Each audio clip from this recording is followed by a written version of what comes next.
श्री गुरुपद बंदन करूं मैं श्री हरि चरण चितधार। धर्मराज जी की शुभ कथा का करूं आज विस्तार। प्राणीन को फल देत हैं जो पाप पुण्य अनुसार, उनकी कथा अनूप्य शुभ मंगल हो परिवार। नमस्कार दोस्तों, आज मैं आपको धर्मराज जी की कहानी सुनाने जा रही हूँ। प्रेम से बोलिए धर्मराज जी की जय हो। बहुत समय पहले की बात है, एक गांव में एक किसान अपने पत्नी के साथ रहा करता था। किसान की थोड़ी सी जमीनें थी जिस पर वह खेती करके वह अपने जीवन यापन जितना कमा लेता था। किसान रोज सवेरे अपने बैलों को ले जाकर खेतों में काम कराता, पीछे से उसकी पत्नी घर संभालती, किसान के लिए खाना बनाती, फिर खेतों में जाकर अपने पति को खाना खिलाती, फिर वापस घर आकर बाकी का काम निपटाती थी। किसान बहुत अमीर तो नहीं था, पर इतना कमा लेता था जिससे ठीक ठाक उनका जीवन कट रहा था। लेकिन किसान की जो पत्नी थी इतने से संतुष्ट नहीं थी। उसकी हमेशा से इच्छा थी कि वह खूब पैसे वाली हो, दुनिया के सारे सुख उसके पास हो, ऐसो आराम से उसका जीवन कटे, उसके आगे पीछे खूब सारे नौकर हों, वह महलों की रानी बने। पर अफसोस उसकी शादी एक गरीब किसान से हो गई थी, जिस कारण उसके मन की इच्छा मन में ही रह गई थी। एक बार किसान की पत्नी बहुत बीमार पड़ गई। उस समय किसान अपने खेतों में काम कर रहा था। शाम के समय जब किसान लौटकर आया तो देखता है उसकी पत्नी मरी पड़ी है। अपने पत्नी को मरा हुआ देखकर किसान रोते हुए अपने पत्नी के बगल में बैठ जाता है और जोर जोर से रोने चिल्लाने लगता है और धर्मराज जी से शिकायत करने लगता है कि हे धर्मराज जी भगवान, यह आपने क्या किया। मेरे जीवन में मेरी पत्नी के अलावा कोई नहीं था, उसे भी आपने छीन लिया। मैं अपने पत्नी के बिना जीवित नहीं रह सकता। अगर मैंने अपने जीवन में कोई भी पाप कर्म नहीं किया है तो आपको मेरी पत्नी को जीवित करना पड़ेगा, नहीं तो मैं सिर पीट पीट कर अपने प्राण को त्याग दूंगा। इतना कहकर किसान अपने सर को दीवार में जोर जोर से पटकने लगा। तभी एक आकाशवाणी हुई, अगर तुम अपने पत्नी को जीवित करना चाहते हो तो समुद्र के बीचों बीच एक पहाड़ी है, तुम अपने पत्नी को लेकर वहीं जाओ। आकाशवाणी सुनकर किसान ने एक छोटे से नाव की व्यवस्था की और अपने पत्नी के शव को उस नाव पर डालकर निकल पड़ा। कई दिनों के यात्रा के बाद किसान आखिरकार उस पहाड़ी तक पहुंच गया। उस पहाड़ी की प्राकृतिक सुंदरता अद्भुत थी, जो देखे तो देखता ही रह जाए। उस पहाड़ी पर एक बहुत ही सुंदर सा बगीचा था। किसान ने अपने पत्नी के शव को उस बगीचे के बीचों बीच ले जाकर लेटा दिया। कई दिनों की यात्रा और भूख प्यास से किसान की हालत बहुत खराब हो गई थी। उसकी आंखें धीरे धीरे बंद होने लगी। वह वहीं जमीन पर बैठ गया। तभी एक तेज प्रकाश के साथ एक दिव्य साधु प्रकट हुए। साधु की जटाएं, बाल, दाढ़ी एकदम बर्फ के समान सफेद थीं। उनकी आंखें तारों जैसी चमक रहे थे। उनके चेहरे पर तेज विद्यमान था। साधु को देखते ही किसान ने उन्हें दंडवत प्रणाम किया। साधु महाराज बोले, बेटा, जो हो गया उसे अपना नसीब मानकर स्वीकार कर लो। यह सुनकर किसान बोला, महाराज, मैं अपने पत्नी से बहुत अधिक प्रेम करता हूँ और उसके बिना तो मैं जीवित ही नहीं रह सकता। इतनी दूर अपने पत्नी को इसलिए लेकर आया हूँ ताकि उसे जीवन दान मिले। तब साधु महाराज ने कहा, ठीक है, अगर तुम्हारी यही इच्छा है तो यही सही, किंतु तुम्हें इसके लिए कुछ करना पड़ेगा। तब किसान ने कहा, महाराज, अब आज्ञा तो कीजिए। मैं अपने पत्नी से इतना अधिक प्रेम करता हूँ कि उसके लिए हंसते हंसते अपने प्राणों का त्याग कर सकता हूँ। तब साधु ने कहा, तुम्हें अपने अंगुली को काटकर अपने खून की 3 बूंदें अपने पत्नी के मुंह में गिराना होगा, साथ ही एक मंत्र भी बोलना पड़ेगा। किसान तुरंत मान गया। फिर साधु महाराज ने उस किसान को मंत्र सिखा दिया। किसान ने अपनी अंगुली पर चीरा लगाया और मंत्र बोलते हुए अपने खून की बूंदें अपने पत्नी के मुंह में गिराने लगा। जैसे ही खून की तीसरी बूंद किसान की पत्नी के मुंह में गिरी, चमत्कार हो गया। उसकी पत्नी उठ बैठी। अपने पत्नी को पुनः जीवित देखकर किसान बहुत खुश हुआ। वह अपने पत्नी को गले से लगा लिया और अपने पत्नी को सारी बातें बताई कि कैसे आकाशवाणी हुई और कैसे वह छोटी सी नाव पर बैठकर इस पहाड़ी तक पहुंचा। दोबारा जीवन दान पाकर पत्नी भी बहुत प्रसन्न हुई। साधु के चरणों में गिरकर उन्हें धन्यवाद कहा। साधु ने उनसे कहा कि तुम्हें दोबारा जीवन दान मिल तो गया है, पर इस जीवन के कुछ शर्तें हैं। तुम्हें अपना बाकी का जीवन मेहनत करके और पूरी ईमानदारी से बिताना होगा। अगर तुमने किसी से झगड़ा किया या किसी को कष्ट पहुंचाया तो तुम्हें इसकी सजा भुगतनी पड़ेगी। इतना कहकर साधु महाराज अंतर्ध्यान हो गए। किसान और उसकी पत्नी नाव पर बैठकर अपने घर की तरफ चल पड़े। रास्ते में किसान अपने नाव को एक नगर के किनारे रोका और अपने पत्नी को नाव में छोड़कर नगर में कुछ खाने पीने की चीजें लेने के लिए चल पड़ा। पीछे से उसकी पत्नी नाव पर बैठकर अपने पति का इंतजार करने लगी। तभी किसान के नाव के बगल में एक सुंदर और सजा हुआ बड़ा सा नाव आकर रुका। वह नाव एक व्यापारी का था जो उस नगर में व्यापार करने के लिए आया था।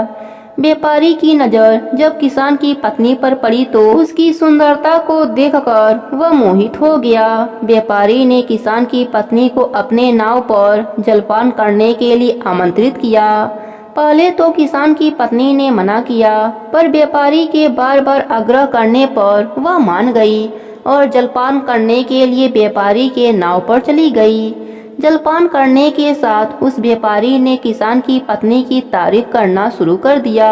उसने कहा, आप इतनी सुंदर हैं, जरूर आप किसी की रानी होंगी या कहीं की राजकुमारी होंगी। इतना सुनकर किसान की पत्नी दुखी होते हुए कहा कि इतनी तारीफ करने के लिए आपका बहुत बहुत धन्यवाद, पर ना ही मैं कोई राजकुमारी हूँ और ना ही कहीं की रानी हूँ। मेरे पति एक गरीब किसान हैं, मुश्किल से हमारा जीवन यापन होता है। तब व्यापारी ने कहा, लेकिन अगर तुम चाहो तो अपना जीवन बदल सकती हो। मैं तुमसे विवाह करना चाहता हूँ। अगर तुम मेरा प्रस्ताव मान लोगी तो मैं तुमसे वादा करता हूँ कि तुम मेरे हृदय और मेरे महल की एकमात्र रानी बनकर रहोगी। दुनिया के सारे ऐशो आराम तुम्हें दूंगा, कभी भी किसी भी चीज की कोई कमी नहीं होने दूंगा। व्यापारी की बातें सुनकर किसान की पत्नी सोच में पड़ जाती है। आखिर उसका तो हमेशा से यही सपना था कि वह अमीर औरत बने, उसके जीवन में सारे ऐशो आराम हों, ढेरों सारे नौकर चाकर उसके आगे पीछे घूमें। कुछ देर सोचने समझने के बाद किसान की पत्नी व्यापारी से कहती है कि ठीक है, मुझे आपका प्रस्ताव मंजूर है।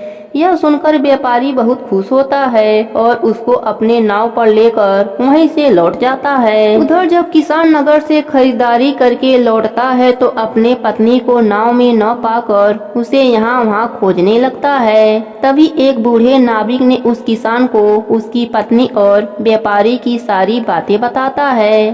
अपने पत्नी की धोखेबाजी सुनकर किसान गुस्से से आग बबूला हो गया, साथ ही बहुत दुखी भी हुआ।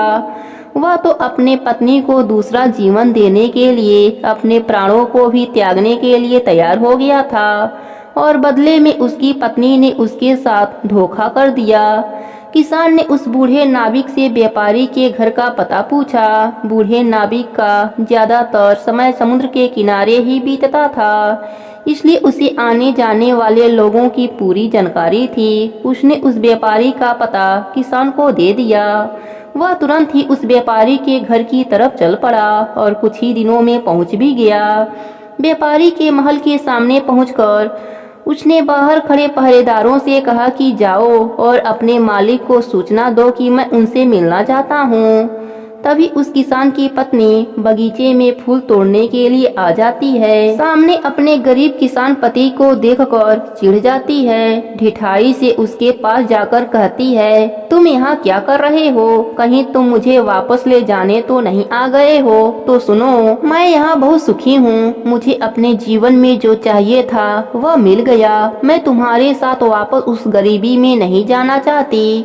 इसलिए मैं यहाँ से कहीं नहीं जाऊंगी। इतने बड़े महल की अकेली रानी हूँ और तुम चाहते हो कि मैं वापस से उस गरीबी में आऊं। किसान को अपने पत्नी की बातें सुनकर बहुत दुखी होता है। वह कहता है कि उसकी तुम फिक्र मत करो, मैं भी तुम्हें किसी भी कीमत पर अपने साथ नहीं ले जाऊंगा। मैं तो यहाँ बस अपने खून की 3 बूंदें लेने आया हूँ जो तुम्हें जीवित करने के लिए मैंने दिया था। यह सुनकर किसान की पत्नी बहुत खुश होती है और मन में सोचने लगती है, चलो अच्छा हुआ, बस खून की 3 बूंदें देकर मुझे इस गरीब पति से छुटकारा मिल जाएगा। फिर इसके बाद मेरे जीवन में कोई रोड़ा नहीं बचेगा। ऐसा सोचकर उसने अपनी अंगुली में गुलाब का एक कांटा चुभा दिया और किसान की हथेली पर अपने खून के बूंदे टपकाने लगी। लेकिन जैसे ही खून की तीसरी बूंद गिरी, किसान की पत्नी का शरीर सिकुड़ने लगा और वह एक मादा मच्छर के रूप में बदल गई।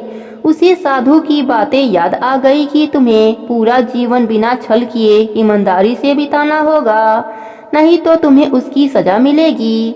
साधु की बात सत्य हो गई थी। यही किसान की पत्नी की सजा थी।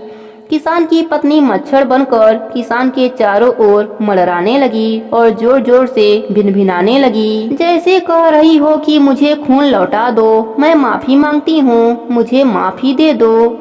और तब से आज तक मादा मच्छर सबको काटती है और सबका खून भी चूसती है। हे धर्मराज जी, जैसे आपने किसान की पत्नी को मच्छर बना दिया, वैसा किसी को मत करना।